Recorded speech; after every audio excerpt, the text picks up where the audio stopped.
नमस्कार विद्यार्थियों, मैं आपको कामायनी का श्रद्धा सर्ग पढ़ा रही हूँ और इसमें मैं आपको लगभग 40 छंद पढ़ा चुकी हूँ। श्रद्धा मनु से कहती है कि तुम इतने असहाय, इतने हताश और इतने निरुपाय क्यों हो। तब मनु कहते हैं कि मैं एक जगह का राजा था और ये प्रलय आ गई और प्रलय के बाद मेरा जीवन बिल्कुल अस्त व्यस्त सा हो गया है, मुझे सच्चाई का ज्ञान हो गया है। तो अब हम इसी परिप्रेक्ष्य में आगे बढ़ते हैं। किंतु जीवन कितना निरुपाय, लिया है देख नहीं संदेह, निराशा है जिसका कारण, सफलता का वह कल्पित गेह। मनु श्रद्धा से कहते हैं कि यद्यपि तुम्हारे दार्शनिक और प्रेरणास्पद विचारों ने मेरे मन में एक प्रकार का उत्साह उत्पन्न कर दिया है, फिर भी मैं ये मानता हूँ कि ये जीवन अत्यंत असहाय है। यह मैंने अपने जीवन में देख भी लिया है, अतः इस विषय पर संदेह करने का अवकाश नहीं है। यह जीवन अंततो गत्वा निराशा में ही परिणित होता है, अतः इसे सफलता का कल्पित घर समझना चाहिए। अर्थात यहाँ पर सफलता कभी नहीं मिलती, उसकी प्राप्ति तो कल्पना मात्र है। कल्पित गेह माने कल्पना का घर। ये सब बातें इसलिए हो रही है कि मनु अपने आप को बहुत अधिक हताश, बहुत अधिक निराश और बहुत अधिक आकुल व्याकुल समझ रहे हैं। कहा आगंतुक ने सस्नेह, अरे तुम इतने हुए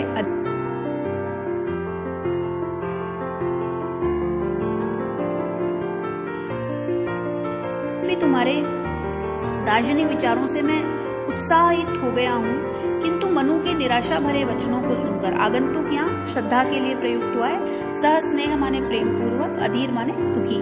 मनु के निराशा भरे शब्दों को सुनकर श्रद्धा ने प्रेम पूर्वक कहा कि अरे तुम इतने दुखी क्यों हो रहे हो, तुम तो जीवन के उस दाव को हार बैठे हो जिसे वीर लोग मृत्यु का वरण करके भी प्राप्त करते हैं। तप नहीं केवल जीवन सत्य है, करुणा यह क्षणिक दीन अवसाद, तरल आकांक्षा से है भरा, सो रहा आशा का आह्लाद। करुण माने करुणा से भरा हुआ, अवसाद माने दुख, तरल आकांक्षा माने उन्नति की अभिलाषा, आह्लाद माने प्रसन्नता। श्रद्धा मनु को प्रवृत्ति मार्ग की ओर अग्रसर करने का प्रयास करती हुई कहती है। दो प्रकार के मार्ग होते हैं, देखिए, प्रवृत्ति और निवृत्ति। प्रवृत्ति माने गृहस्थ जो गृहस्थ आश्रम जो होता है वो, और निवृत्ति माने तपस्या, वानप्रस्थ आश्रम इत्यादि। तो श्रद्धा मनु को प्रवृत्ति मार्ग की ओर अग्रसर करने का प्रयास करती हुई कहती है कि तुम केवल तप को ही सर्वस्व समझ बैठे हो, किंतु यह जीवन का सत्य नहीं है। भ्रांत धारणा के कारण तुम्हारे मन में करुणा और क्षण भंगुर दुख घर कर गया है, तथा आशाओं का वह हर्ष जो उन्नति की अभिलाषाओं से भरा हुआ होता है सो गया है। भाव यह है कि जीवन का वास्तविक सत्य न समझ पाने के कारण मनु दुख और निराशा से व्यथित है, दुखी है। अर्थात श्रद्धा कह रही है कि तुम्हारा जो जीवन का वास्तविक सत्य को समझो और दुख और निराशा से व्यथित न हो।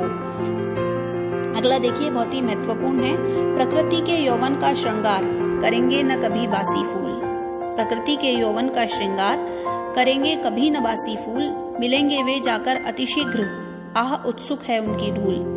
बासी माने मुरझाए हुए। श्रद्धा मनु को समझाती हुई कहती है कि जिस प्रकार प्रकृति अपने यौवन का श्रृंगार मुरझाए हुए फूलों से नहीं करती, उन्हें नष्ट करके उस धूल में फेंक देती है जो उनके लिए लालायित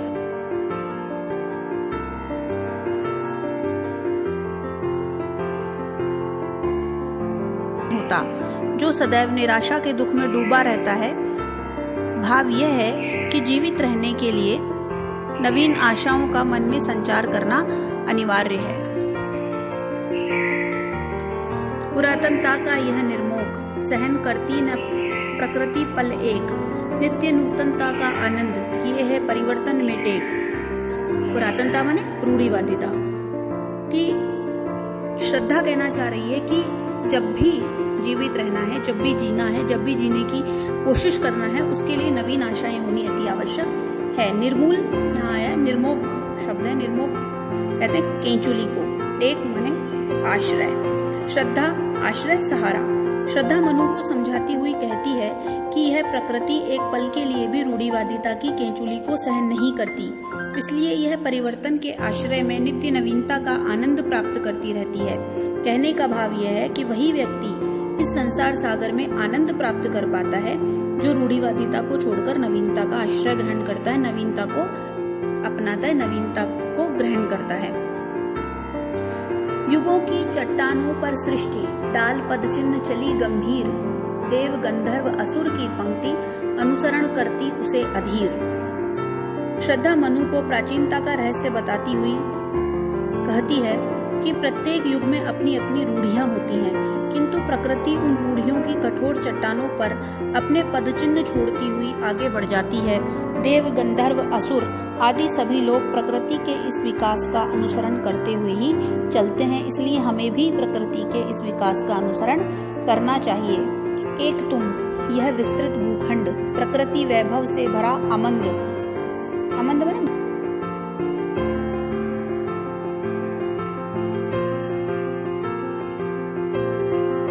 को वैभव संपन्न होने के लिए प्रोत्साहन देती हुई कहती है कि एक और तुम हो जो थके हुए से बैठे हो। दूसरी ओर ये विशाल भूमंडल है जो स्थायी प्राकृतिक ऐश्वर्य से परिपूर्ण है। यहाँ पर सिंचित कर्मों का भोग हो रहा है तथा आगामी भोग के लिए निरंतर कर्म किए जा रहे हैं। इस जड़ प्रकृति में चेतन प्राणी के सुखों का विधान इसी नियम के अनुसार होता है। अतः हमें भी प्रकृति में चेतन आनंद माने चेतन प्राणी के लिए आनंद प्राप्त करना। यदि हमें प्रकृति में चेतन प्राणी बनना है तो हमें आनंद की प्राप्ति करनी पड़ेगी। जड़ चेतन का आनंद इस पंक्ति में विरोधाभास अलंकार है। अकेले तुम कैसे असहाय, यजन कर सकते तुच्छ विचार, तपस्वी आकर्षण से हीन, कर सके नहीं आत्म विस्तार। यजन माने यज्ञ, परंतु यहाँ यज्ञ कौन सा है? सृष्टि निर्माण का यज्ञ। आत्म विस्तार माने अपना विस्तार। श्रद्धा मनु से कहती है कि तुम अकेले ही सृष्टि के निर्माण का यज्ञ कैसे पूरा कर सकते हो, सृष्टि का निर्माण कैसे कर सकते हो। कोई भी यज्ञ बिना सहधर्मिणी के पूरा नहीं होता। हम सभी जानते हैं यज्ञ में जोड़े का होना अति आवश्यक है। तपस्वी आकर्षण से हीन, ऐसा लगता है कि बहुत अधिक दिन अकेले रहने के कारण हे तपस्वी, हे मनु रूपी तपस्वी, मनु जैसे तपस्वी, तुम आकर्षण विहीन हो गए हो, कर सके नहीं आत्मविस्तार, तुम अपना आत्मविस्तार नहीं कर पाए हो और तुम सहधर्मिणी के बिना यज्ञ करने की कोशिश कर रहे हो, अर्थात स्त्री के बिना सृष्टि के निर्माण का यज्ञ पूरा करने की कोशिश कर रहे हो। यह गलत है। मैंने आपको समझाया था विद्यार्थियों, मैंने आपको समझाया था कि नारी भी मानव है। यह भावना कहाँ से आई? छायावाद से आई। इन पंक्तियों में इस बात को बहुत अधिक विस्तार दिया गया है कि बिना नारी के, बिना अपनी सहधर्मिणी के कोई भी सृष्टि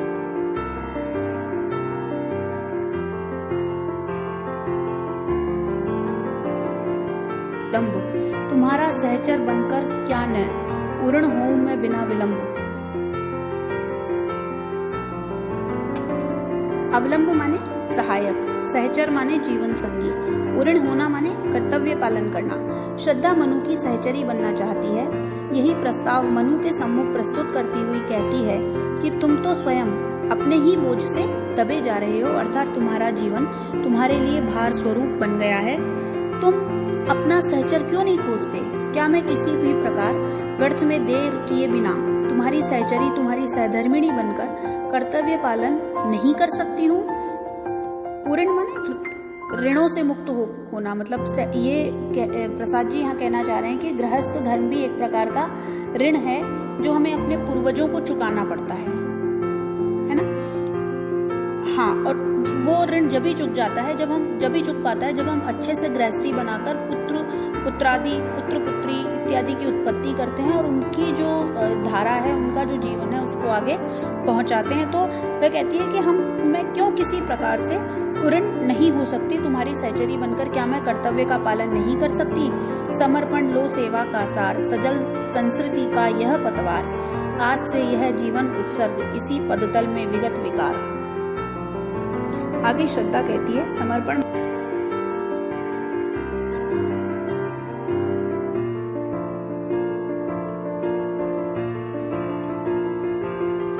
जलमय जगत, सजल संस्कृति माने जलमय जगत, पतवार माने नौका को पार लगाने का जो पतवार होता है, उत्सर्ग माने न्योछावर होना, पदतल में माने चरणों में, विगत विकार माने निर्विकार। श्रद्धा मनु को आत्मसमर्पण करती हुई कहती है कि मैं तुम्हारी जीवन संगिनी बनने के लिए आत्मसमर्पण करती हूँ। इसे तुम स्वीकार करो।